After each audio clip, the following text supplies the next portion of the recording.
Hello, I'm Goblin, and welcome to my virtual ghost tour. I had this idea to take a particular location and, using the various paranormal websites and databases I know and love, kind of highlight places that are allegedly haunted or have interesting local legends surrounding them. It'll kind of be like taking a ghost tour, if you've ever done one of those, or like legend tripping. Legend tripping is a term meant for basically just going and checking out spooky places. For example, hey, have you heard of that old train bridge that's supposed to be haunted? Let's take a night drive and check it out and see if the legends are true. This will be the virtual equivalent of that. So hop in the car, we'll pick up some gas station snacks, and then we're off for a midnight road trip. Tonight, we're on our way to Alabama. Why Alabama? Just because it's the first state, alphabetically. If you're a US native, you may have had to learn that obnoxious song that lists all 50 states alphabetically. Alabama, Alaska, Arizona, Arkansas. Yuck. Anyway, so we're starting with Alabama, and it's not a bad place to start because it's rife with legends and ghost stories. I'll be going over 8 different locations, but that is not even scratching the surface. I'll be making use of a few key websites to guide us. The first one is near, old, and dear to my heart, and it's just old. It's called theshadowlands.net, and it's been around since 1994, almost as long as the internet itself has. It's pretty much a database for information on topics such as cryptids, UFOs, and ghosts. I used to spend a ton of time clicking through the ghosts and haunting pages when I was a kid, reading the submitted stories, looking at the pictures and videos, and listening to EVPs. Tonight, we'll be making use of their Haunted Places Index, which has a dedicated page for every state and many countries, and lists haunted locations for that particular place. Another thing I love about this website is how it hasn't visually been updated since the 90s. If you weren't on the internet 20 years ago or more, it pretty much looked like this. Just a gaudy background with GIFs, graphics, and brightly colored text slapped on top. As you can see, Alabama has a ton of haunted places, so this could be our first trip of many here. We're also going to be referencing a website called Alabama Haunted Houses, which is a website I just found while doing research for this. It has little pages dedicated to a good deal of haunted places in Alabama, and has a comment section where people who know of or have been to these places chime in and give information on their experiences there. That's something I find particularly cool. We'll also be taking a look at hauntedplaces.org, and this is a super fun website. It has haunted places mapped out. You can browse through state by state, you can type in a search, you can look on a map, and it too has a page for each location, and it has a comment section too, as well as videos from YouTube that are related to the place in question. Lastly, we'll be taking a look at each location on Google Maps, and I'll try and get us as close as possible, but it varies depending on how remote the location is. Some places have street view and others don't, so we'll do the best we can. Finally, just a little disclaimer that there will be mention of homicide, suicide, death of people of all ages. I've done my best to avoid super graphic stuff, but urban legend fodder is rife with this subject matter, so there will be some mention, even though I've tried to keep it as sparing as possible.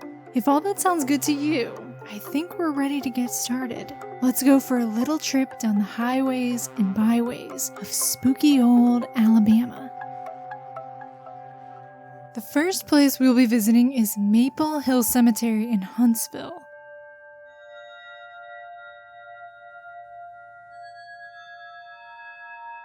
Here's what it says on the Shadowlands website. An old lady passed away and was put in the family burial house. Her family placed her antique rocking chair in the crypt with her because it was a prized possession to her. Most any time when you stand outside the burial house, you can hear the rocking chair moving back and forth. Man, there really is something about rocking chairs that is creepy as hell. Even though I feel like it's probably pretty easy for a rocking chair to rock back and forth due to like wind or something, it sure is spooky to see one moving without anybody in it. And a rocking chair inside a tomb, double creepy. I noticed there's an entry a little farther up on the page on Shadowlands that says it's next to Maple Hill Cemetery called Dead Children's Playground. We'll get to that in a bit. So let's go take a little look around Maple Hill Cemetery on Google Maps. This location does have street view, so we can cruise around and even in the cemetery. So here's the entrance to the cemetery. And like I said, we can even check out a couple spots inside the cemetery. And looks like these pictures were taken in fall. There's the beautiful autumn foliage around. Perfect cemetery weather, if I must say so myself. And this looks pretty much like your average cemetery in this part of the United States. Not seeing any of these tombs in these areas, just kind of regular tombstones around here. So I wanted to try and find out the name of the woman who has the rocking chair in her tomb. So I did a little research and started reading an article from a local website called We Are Huntsville, which lists some legends surrounding people buried at Maple Hill. Turns out there are quite a few supposed ghosts haunting this cemetery, and it says on this website that this is Huntsville's oldest cemetery. And while I couldn't find the name of the woman from the rocking chair story, I did find some interesting other ones. Let's take a look here. In particular, I want to take a look at Philip Flanagan. It says, Philip's grave lies in the northwest corner of the cemetery, the oldest part, and it is said that Philip's spirit roams this section of the cemetery, not understanding why he is deceased. Philip was the second husband to Elizabeth Dale Gibbons Flanagan Jeffries High Brown Rout, also known as the Black Widow of Hazel Green. Rout is rumored to have killed 6 husbands, making her one of the first serial killers in the United States. Wow. That's quite a story.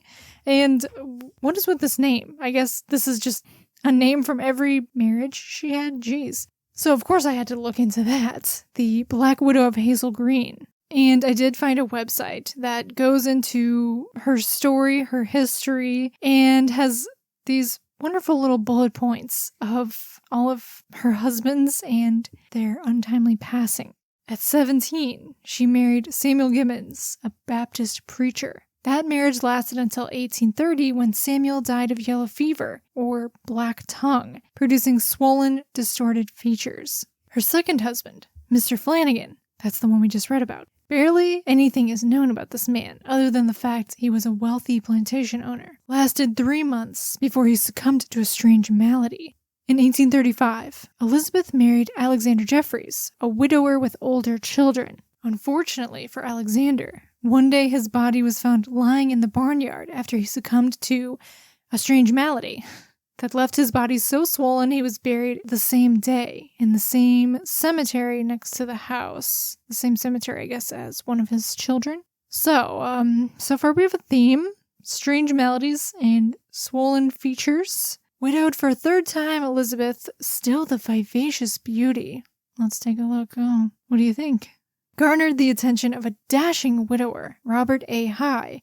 They married in 1839, but spent more time apart as Robert traveled extensively until he died suddenly in 1842. On March 16, 1846, Elizabeth found wedded bliss with Absalom Brown. Now that's a name you don't hear anymore. Absalom. Her fifth husband adored her so much that he built the plantation house that earned her the cruel moniker of the Black Widow of Hazel Green. It was the most expensive and luxurious home of its time, making Elizabeth the envy of everyone. Sadly, Absalom never enjoyed the house he'd built his wife. He died before the paint dried.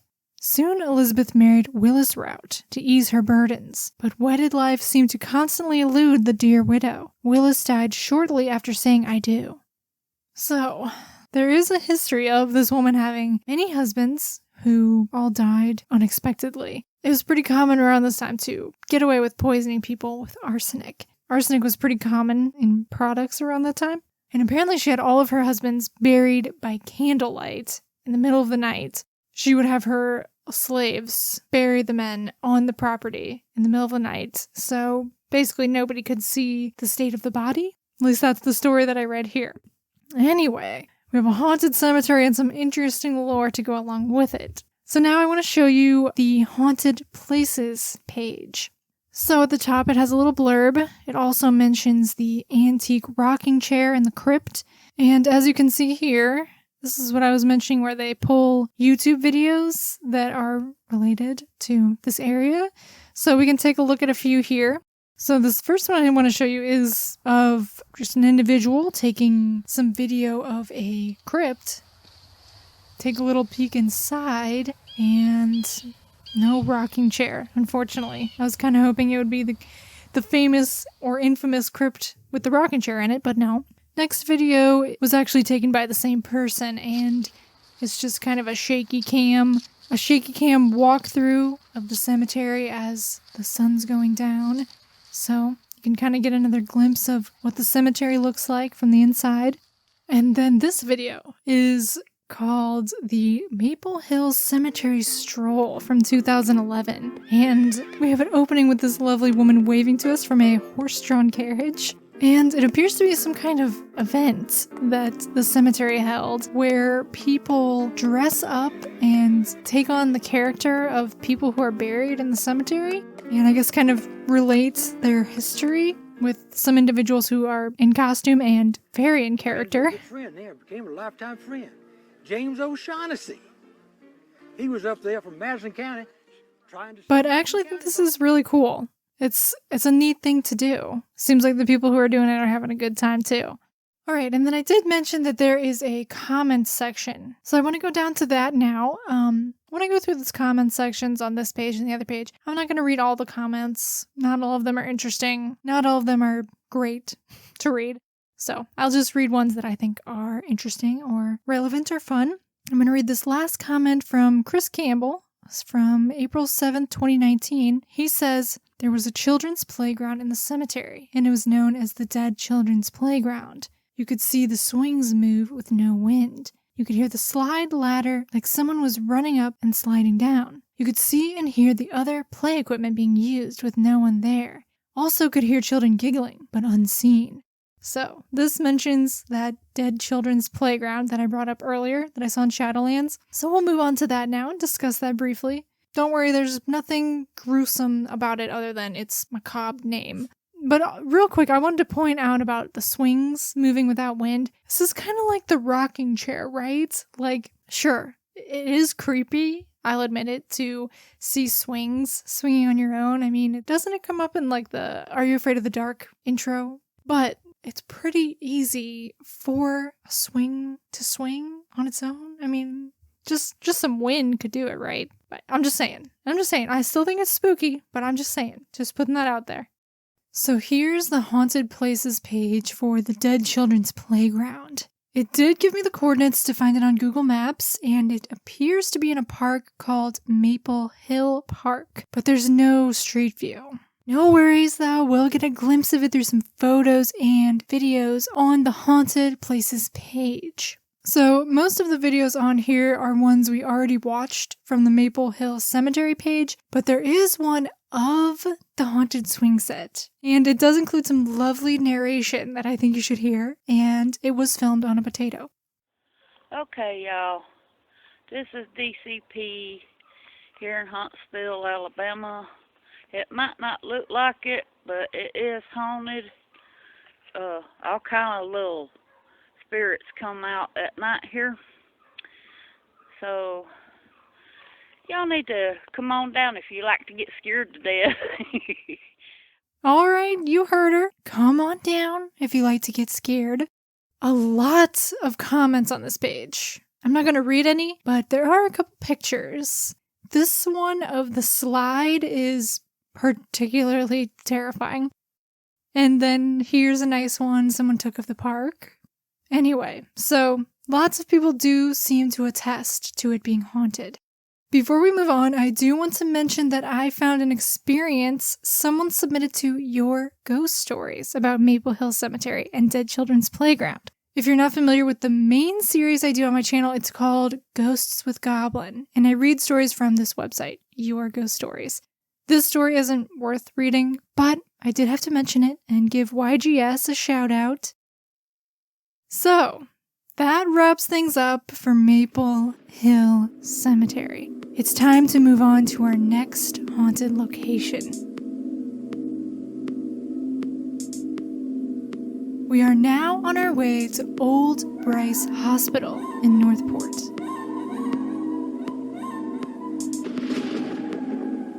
Here's what the Shadowlands says for Old Bryce Hospital. Writings on the walls, strange noises, and cold spots are some of the phenomena that occur in this old mental institution. Upon entering the institution, there are strange feelings of presences watching you throughout the entire building. It was recently burned on the first and second floors, but not severe. Reports of telephones ringing, furniture being moved, footsteps heard in the hallways, and cold and hot spots throughout. You just get an odd and eerie feeling in the building. There's no need for any high-tech equipment here. You can feel everything you need to know. Patrolled on Halloween, and sometimes during the week, you could be caught for trespassing. And that's an important thing to note for pretty much all of the places that we're going to be talking about. They are all private property. So if you do decide to go there, you could catch a charge. So that's why you might as well just come along with me on the virtual tour, because there's no risk of arrest. Alright, now let's head on over to Google Maps, and I'll give you a little background while we take the drive up. We're going to travel down this old, beat-up back road, and watch the end of the road. You'll see the hospital get closer and closer. The hospital opened in 1861 and was operated for over 100 years until a massive lawsuit was brought against the hospital in 1970 after a journalist who visited reported the horrendous living conditions of the hospital. They said, quote, "Human feces were caked on the toilets and walls, urine-soaked aging floors, many beds lacked linens, patients were sleeping on the floor. One small shower served 131 male patients. The 75 female patients only had one shower too. Most of the patients at Jemison were highly tranquilized and appeared to have not bathed in days. All appeared to lack any semblance of treatment. The stench was almost unbearable." End quote. The hospital was shut down after this and has lain dormant since. And here it is in all its current glory. So, as you can see, the hospital is abandoned and pretty run down, and it's no surprise, given both the history and the current state of the hospital, that people believe it to be haunted.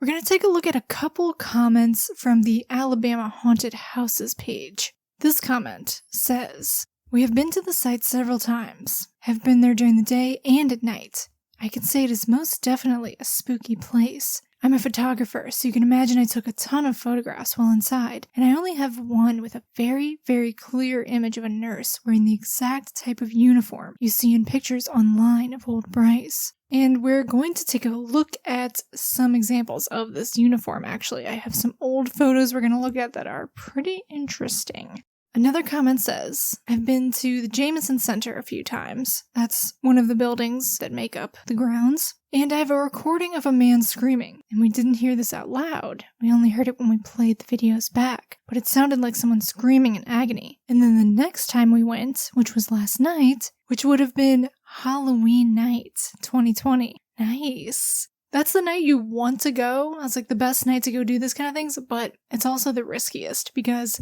the cops are definitely looking out for people doing this. They go to all the spooky, abandoned places that people like to go. I've definitely gotten shooed away by cops doing this. No arrests, though, luckily. Last night, we heard a slamming noise, and we got scared thinking it was the cops. And then we heard running, and that freaked us out. So we started to leave. And then we heard a baby crying in the woods. This is an honorable mention for me.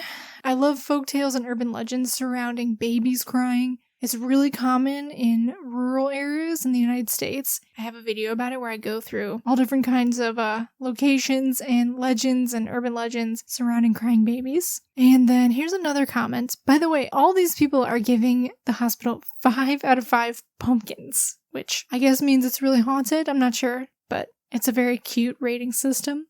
This person said, "My grandfather did his medical internship at Bryce Hospital in the late 50s, early 60s. He told us about how commonly restraints and items of that nature were used, and about the treatments then. He remembered assisting in lobotomies, ice baths, and many other quote-unquote treatments. I would definitely believe this place is haunted, and it is a great piece of medical history that shows how far we as nurses, doctors, and psychologists have come." So it could very well be true. I mean, this hospital was famously exposed for its lack of treatment, we'll say, and its misuse of the staff, its abuse of the patients. Actually, that lawsuit that I mentioned, it lasted about 30 years, this lawsuit, and it went on to cover other hospitals other than this one, and it was useful because it put better practices in place for, I'm not sure if it's for the entire state of Alabama or just for the area, but some good did hopefully come out of it. All right, so next I think we will take a look at this website I found that has a lot of old pictures from the early 1900s that were taken inside the hospital. I think this is really, really interesting. And afterward, we will take a look at the state of the hospital now. But here's what it looked like when it was running, early 1900s, maybe in its prime, if there ever was one. But these photos are pretty creepy. I don't know. It's something about the hospital setting, the nurse uniforms. Some of these are giving The Shining vibes. And there's something particularly about these hallway photos that are really creepy to me. Especially this one with the hallway unraveling into darkness and the people just staring at you. It doesn't give off pleasant vibes.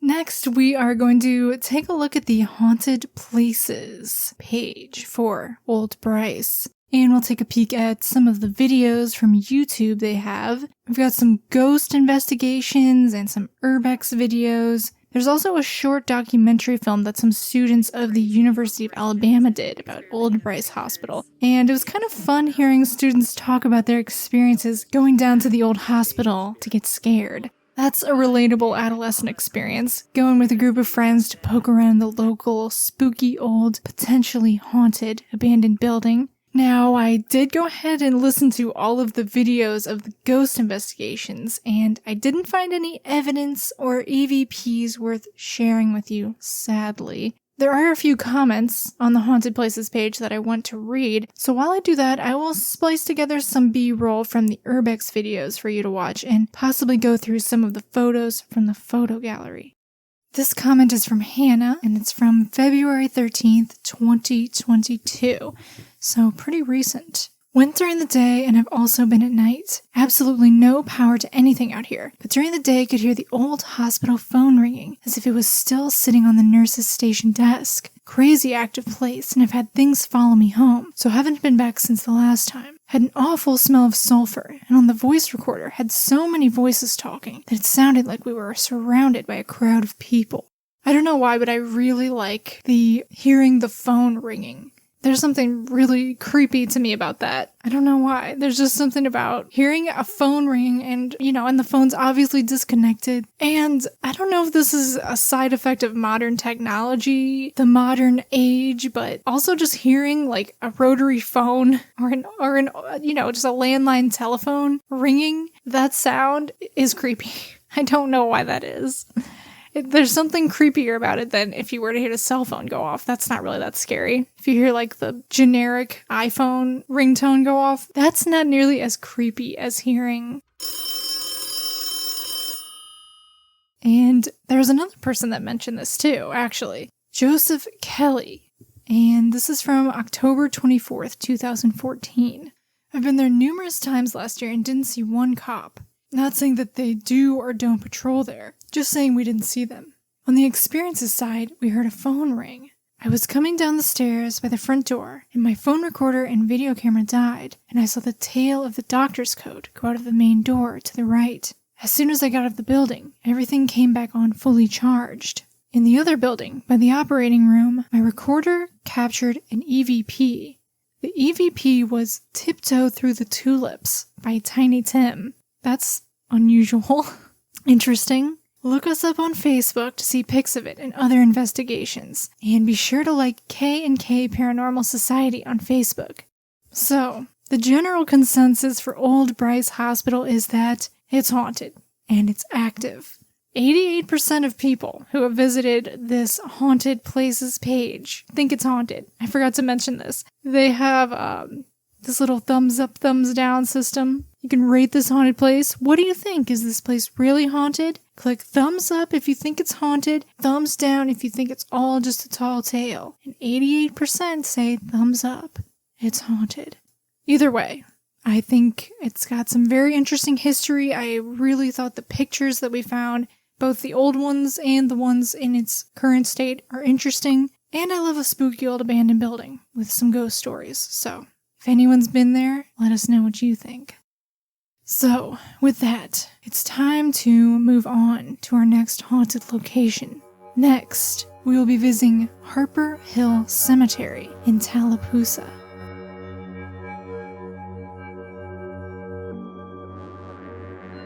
Here's the entry from Shadowlands.net. On Prospect Road off of Highway 49, it's an old church and cemetery. You can feel the presence of something near you, even though you are alone. Sometimes, in the upper front window, you can see a misty substance in the form of a body. You can feel what's left of the floor vibrate. Before we read more, let's take a look at Google Maps. We'll take a drive down this heavily wooded rural highway. And unfortunately, this is as close we can get to the cemetery, but there it is. Just a tiny thing. And I guess the church isn't there anymore because I don't see it here, which is possible because it was pretty run down.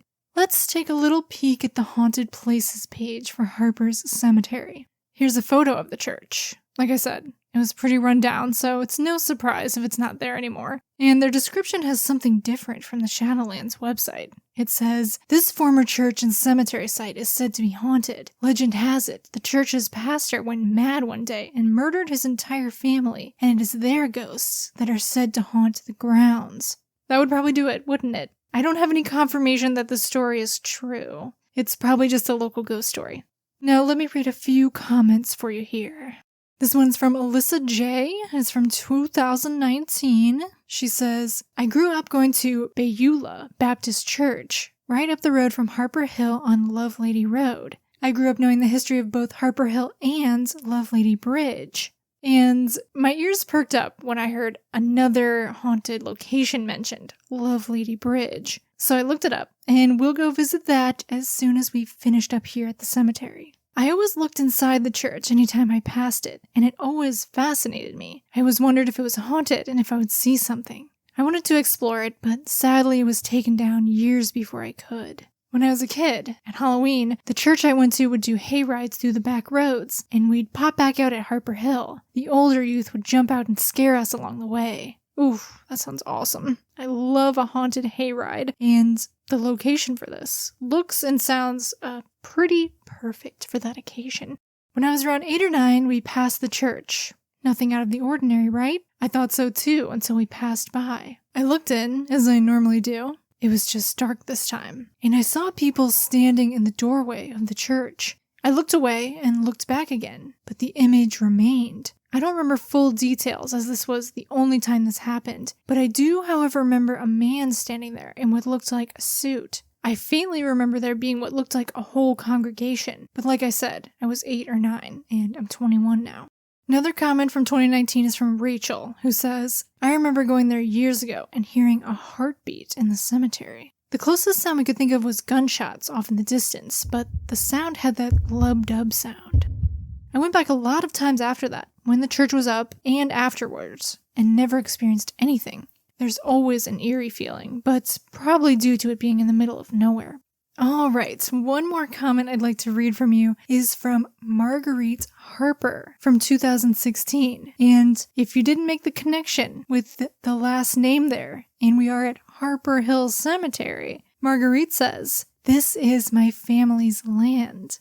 How cool is that? Someone from the family is commenting on this Haunted Places page about their familial haunted cemetery. All right, Marguerite says, "My brother and I played there in the church as children. It looked actually very similar to the state in the photo above. I've always been curious of the legend. It's not talked about to us. However, it was very spooky to us. We never had an experience. I was fascinated when I was on Alabama Ghost Hunters." So her family doesn't say whether or not this legend of church pastor going mad and murdering his entire family. They don't confirm or deny this legend. Interesting. So, next we are going to go to that bridge that was mentioned earlier, Lovelady Bridge, and it's just a short 4-minute drive from Harper Cemetery. Here's what the Shadowlands says for that. 20 years ago, a woman and her baby died in a car accident on the bridge. It is said that if you go to the middle of the bridge at night and say, Lovelady, I got your baby, 3 times, she will appear on the other end of the bridge and walk towards you, looking for her baby. Now, this has all the makings and elements of a classic rural Americana urban legend. First of all, bridges are steeped in legends. That could be because there actually are casualties, whether they're not the casualties in the legends or not, but accidents happen there. They can be dangerous. There are also liminal spaces, right? Crossing spaces. They go over water. And then I love when a legend has a catchphrase or a little chant you have to say, like Bloody Mary, and you always have to say it 3 times. 3 is the magic number. And then by reciting this chant, you summon the ghost of this woman. A spectral woman walking towards you late at night on a bridge. And let's take a little look at the bridge here on Google Maps. Just your normal roadway bridge that seems to go over a creek. And yeah, this goes along a rural wooded road. Probably gets pretty dark at night because I don't see any street lamps. On the Haunted Places page for Lovelady Bridge, a commenter named Alyssa left a comment from 2015 that I want to read. She says, I grew up in real town, so all I have to say is true. Okay. Alyssa has the facts. She says there's about 4 stories of what quote-unquote actually happened. There are 4 iterations of the story, we'll say. One is the woman killed her child by throwing the baby off of the bridge. 2, the woman took her own life. 3, the woman's boyfriend killed her while she was getting a cigarette. And 4, there was a car wreck. And then there are also 4 ways to summon her. Number 1 is say, Lovelady, we have your baby. 2, at exactly midnight, flash your headlights 3 times. And again, 3 times, flash your headlight 3 times, and then doing things at exactly midnight. That's a big urban legend thing too. Number 3 is basically do both 1 and 2. Say the chants and flash your headlights at midnight. And number 4 is offer her a cigarette. So I'm very happy to have found out about Lovelady Bridge because this is a fantastic urban legend ghost story. I do love legends surrounding bridges. And with that, it's time to move on to our next location. Now we are going to visit Drish House in Tuscaloosa.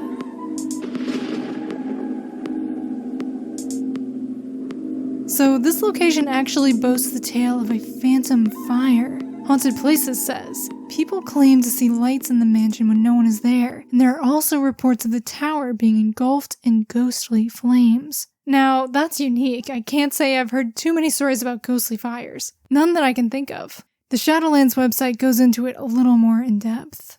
This is an old plantation home, now in the midst of Tuscaloosa. It was built by Dr. John Drish for his wife Sarah. When Dr. Drish died, Sarah burned candles while he lay in state. After the ceremony, Sarah locked away the candles and asked that they be burned at her funeral. As Sarah's health declined, she became somewhat obsessed with the candle burning. Then, after her death, her friends and family were too busy to look for the candles, and Sarah was buried without the ceremony. Shortly after, the tower where Sarah burned the candles for her husband caught fire, but as the fire crews arrived, the fire was gone. There was no evidence of burned wood, not even a wisp of smoke. The ghostly fire happened a few times more. People began wondering who was starting the ghostly fires. Then, one night, after one of the fires mysteriously vanished, the ghost of Sarah Drish appeared.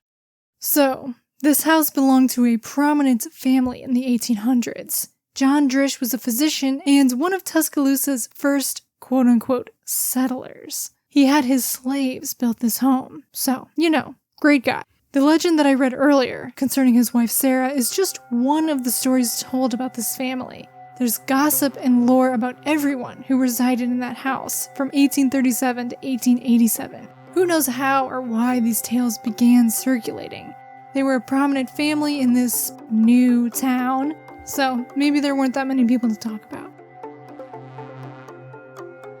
All of the videos on Haunted Places are news footage of paranormal investigations, but maybe I'll let some of those roll while I read the comments. One comment is from Sandy from May 15th, 2014. Went on a ghost hunt here. Didn't see anything, but noticed what smelled like a sweet perfume. That's really strange because the place is old, musty, and overrun with stray cats. The folks I was with believe the smell may have been from Dr. Drish's daughter, who had been locked up and starved in the house at one time. I don't know. I just smelled something sweet amongst the smell of rotting house. See what I mean by there was lots of stories about this family? One of them is that the daughter was locked up and starved at the house. They say she was insane or something. It's a lot of drama. The other comment is from Jill from March 23rd, 2021. I was driving on 359 home to Birmingham. We'd already moved back to Birmingham at that point, but that day was my last shift at the Tuscaloosa location of my job.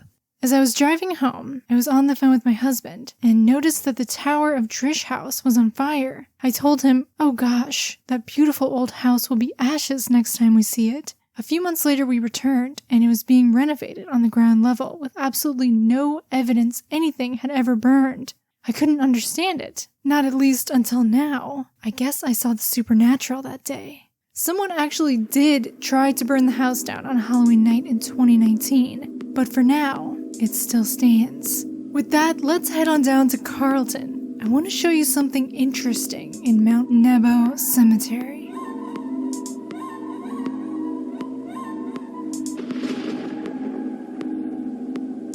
Mount Nebo Baptist Church is this pretty little white church in the middle of a heavily wooded area outside of Carlton, Alabama. There's no street view anywhere near the church, so all I can do is zoom in on the map. I can't even see the cemetery from the aerial view, but there is one there, and there's something particularly strange about it. Several of the gravestones have faces protruding, peering out from the front of the stone. These are known as the death masks of Mount Nebo Cemetery. A death mask is generally a wax or plaster cast of a person's face taken after their death, and used as a memento during funeral ceremonies, although they've also been used for forensic science. I'm not sure how often they're done today, but they were particularly popular in the 18th and 19th century. The death masks of Mount Nebo Cemetery were made sometime in the 1900s, and were created by an inventor named Isaac Nettles. Now, Isaac took these plaster casts while people were still alive, so technically they aren't really death masks, but the life masks of Mount Nebo Cemetery just doesn't have the same ring to it. He made a few of these masks and transferred them to tombstones after the person was buried. This headstone, with 3 faces, is actually the grave of his wife, which has his wife and his 2 daughters' faces, although his daughters are buried in a different cemetery. Sadly, the death masks have suffered greatly from vandalism, but their striking impact is undeniable, and some legends have developed surrounding them. The Shadowland says, in the cemetery, there are headstones with faces on them, and the faces will change into a smile, or a mad face, or just move around. An anonymous commenter on Haunted Places says, from living in Jackson, a nearby town, and going to Mount Nebo Cemetery just about any time when you'd bored, the death masks on the tombstones seem to watch you as you drive up to the church. I must say, if I just saw these eerie faces protruding from an old gravestone and I wasn't expecting it, it would probably have a pretty unsettling effect. And I like the stories of them moving and changing expression. However, let's not damage anyone's artwork or gravesite. Have some respect. That's all I really have to say about Mount Nebo Cemetery. Next, let's move on to Crybaby Hollow in Hartselle.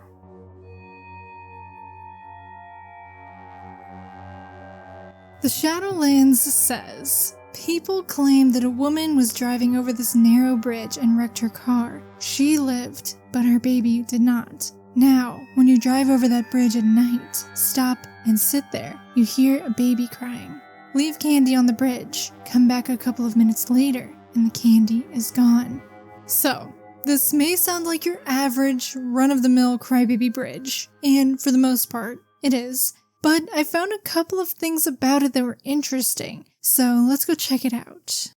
There's no street view, but there's not really much to see, just a little concrete bridge, as you can see here in the picture on Haunted Places. And there are a couple videos as well of paranormal investigations. The description on Haunted Places says, Various urban legends have arisen around the claims that Crybaby Hollow and the bridge going across it are haunted. A baby is said to have died there, either from murder, a car accident, a wagon accident from pioneer days, or variations on the theme. People claim to hear the baby crying and that their car shakes if they go across the bridge. And they snarkily add, which of course has nothing to do with engineering. There are so many comments on this page. So even though it's just a little concrete bridge in the middle of rural Alabama, the legends of it clearly hold some fascination and weight in the area. Let's read and talk about some of the comments that I found particularly interesting. Something that kept coming up was people mentioning a strange car that chases you through the area. Tori Baby commented in 2014, "We had a vehicle chase us away from there tonight and kept flashing the lights at us. It came out of nowhere and disappeared just the same. It happened twice because we turned around and came back." Jennifer responds to her comment saying, "What you described about something chasing you, the exact same thing happened to us over 5 years ago. Very scary and we will not go back." Claire says, "I had the exact same thing happen to me, but it was almost 9 years ago. I still have not been able to explain it." Another commenter agrees, and then a comment from 2016 from Devin says, "Every time I go at night, there seems to be a vehicle that pops up out of nowhere and does the same. I even had a mysterious encounter with a ghost train. I swear this on my life, and it scared the hell out of me." There's something I find fascinating about phantom vehicles, especially ones that seem to pursue. The most famous one that comes to mind for me is the Black Volga, which is an Eastern European legend of a black car that chases people down to abduct and murder them, sometimes being driven by Satan. One comment actually does identify the mysterious car at Crybaby Hollow as being a black sedan. I'm not sure what it is that I find so appealing and intriguing about phantom cars. Maybe because it's sort of universally relatable and easy to imagine, at least for places where there's lots of backwoods driving. Driving your car at night on a rural back road is something my friends and I would go do a lot as teenagers. Old enough to drive, but not really old enough to go anywhere or do anything much else at night. So we would go for drives and drive 20 miles or more out from the city to weave along dark, wooded roads. There was something thrilling about it to us. I suppose if you're used to that sort of setting, it may not be, but for us, it was. The woods closing around the road, the constant bends and hills, you felt like you'd never know what was going to be around the next turn. And seeing another car, so few and far between at that place and at that hour, was creepy and thrilling as well. It made you think, what are they doing out here, so late at night in so lonely a place? The most recent mention of the car was from 2018 from Ben, who said, "I'm 38 from Decatur. When I was 16 at about midnight, we were chased by headlights right on our bumper till we got to the end of the road. Then the headlights disappeared and nothing was there." So the vanishing car adds another element to this Crybaby Bridge, but there's more. An anonymous comment from 2018 says, "It is said that if you park your car in the middle of the bridge and put baby powder on the back of your car, then put it in neutral, you should notice that your car is slowly moving by itself. Then, when it stops, check the back where you put the baby powder. You should see fingerprints." This concept of putting baby powder on the back of the car, on the trunk, or the bumper is a fairly common practice tied to urban legends surrounding bridges, sloped streets, or train tracks. I'll add here, of course, that it's not the safest practice, so I wouldn't advise trying it yourself. But the idea is usually just as the person explained. You apply the baby powder or flour and put the car in neutral, and see if your car is pushed forward by ghostly hands, and then look for the evidence of such hands in the powder on your car.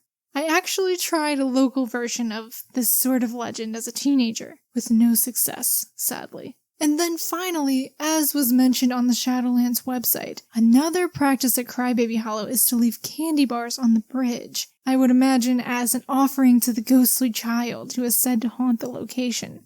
One person in the comments on haunted places even admits to taking the candy bars or leaving behind half when they would see them left on the bridge with the intention of feeding the legend. A comment from Madison in 2015 says, "There's also a legend that says if you go to the gas station at Crybaby Hollow and place a candy bar under your car, go in the store, and come back, it'll be gone. The legend says it's babies or children who take it. If you go to the bridge at exactly 12 a.m., roll down the windows of your car, and sit on the bridge, you can hear the babies crying. I have had both of these happen to me. Now, we're gonna hop on Interstate 65 and roll on down south to the University of Montevallo.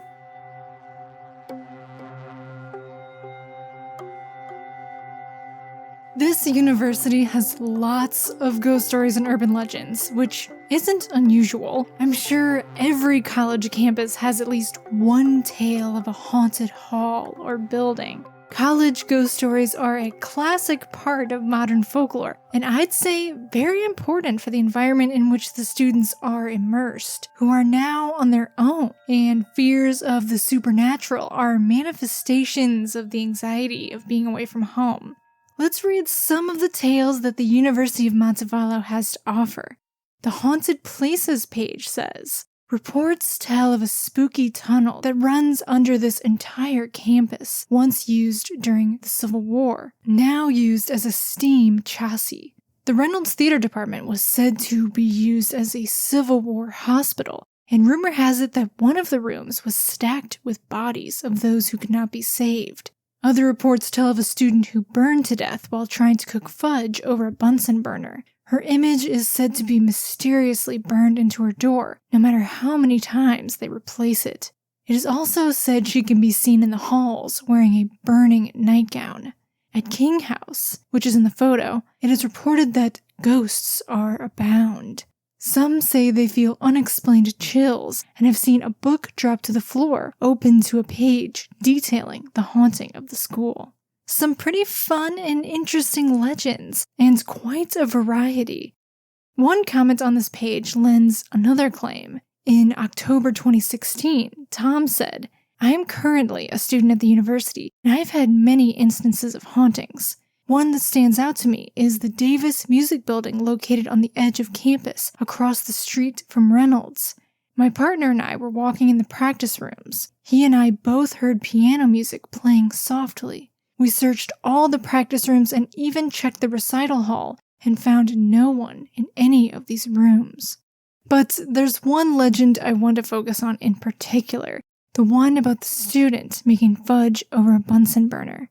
According to an archive website run by the university, the girl said to have caught fire is named Condi Cunningham, and the story goes as such. In Main Hall, students would often gather around a chafing dish to make hot chocolate and talk. When the call was made for lights out, someone blew the flame towards a bottle of alcohol, which ignited and caught Miss Cunningham's nightdress on fire. Students tried to wrap Miss Cunningham in a rug, but she began to run. By the time the flames were extinguished, she had been severely burned. Miss Cunningham suffered severe burns and was treated at the school. She died on February 6, 1908, 48 hours after the incident. Since 1909, students have said that Condi's ghost haunts Main Hall. Students speak of a ghost covered in flames. Others report hearing her in the shower, screaming. Some sororities have made it part of their initiation to spend the night in the hall where Miss Cunningham was running when she caught fire. There are no known images of Condi Cunningham, but many believe that one of the young women pictured here is Miss Cunningham. Interestingly enough, they did not start labeling the students' pictures with their names until the following year, in 1909. So, there's no confirmation that this story is about a real student who died while attending the university. Most likely, it's just a story, but one that has assuredly captivated students, ghost hunters, and folklorists alike. I found mention of the story in 2 different books on campus ghost stories and urban legend. The first is Haunted Halls, Ghost Lore of American College Campuses by Elizabeth Tucker, which says, some campus buildings are more likely than others to be haunted. High on the most haunted list are residence halls, where students spend much of their time. One famous residence hall ghost is Condi Cunningham. Condi's story warns students against doing anything that might start a fire. It also takes listeners back to the early days of their university, which was founded as Alabama Girls Industrial School in 1896. The other book is Campus Legends, also by Elizabeth Tucker, and features this awesome 2003 instant messenger exchange between Butterfly Girl 947 and Matrix 72, which is a conversation about college ghost stories taking place, appropriately, after midnight. Yeah, I've heard some about a girl's campus. Something about a girl's dorm being burnt down a long time ago when they used lamps for light, and she was making chocolate with a burner thing, oil lamp or something, and it burnt down and she was killed. And now she haunts the girls' dorms, and she appears in the girls' rooms and bathrooms, and sometimes people hear screaming. And also, there's this door that looks like it has a face in the woodwork, and it keeps coming back. So, an important detail of this story, and a lasting physical relic, is that of the burned door. The page on Archiving Montevallo says, "In the years following Cunningham's death, strange phenomena followed. Supposedly, a face surrounded by flames appeared in the wood grain of her dorm room's door. It is said to have reappeared in a subsequent door in Main Hall. This, coupled with accounts of hearing a woman running through the halls at night and screaming in the bathrooms, made residents of the room uncomfortable. Eventually, the door was removed and the room sealed off. The last door is kept in storage at the University of Montevallo archives, but it is put on display in the library during the month of October for the spirit of Halloween." Let's take a look at the photo of the door for ourselves. There it is. Can you see Condi's flaming visage in the grain? Honestly, it's a pretty perfect college ghost story, complete with a prop. If I was a student, that would all be very convincing and captivating to me. And I love that they make the legend a big part of the Halloween festivities. Well, friends, that concludes tonight's Ghost Lore tour of Alabama. I hope you enjoyed it. I certainly had a lot of fun researching and putting it together. Let me know if you did, and if you have any stories from Alabama of your own. Until next time.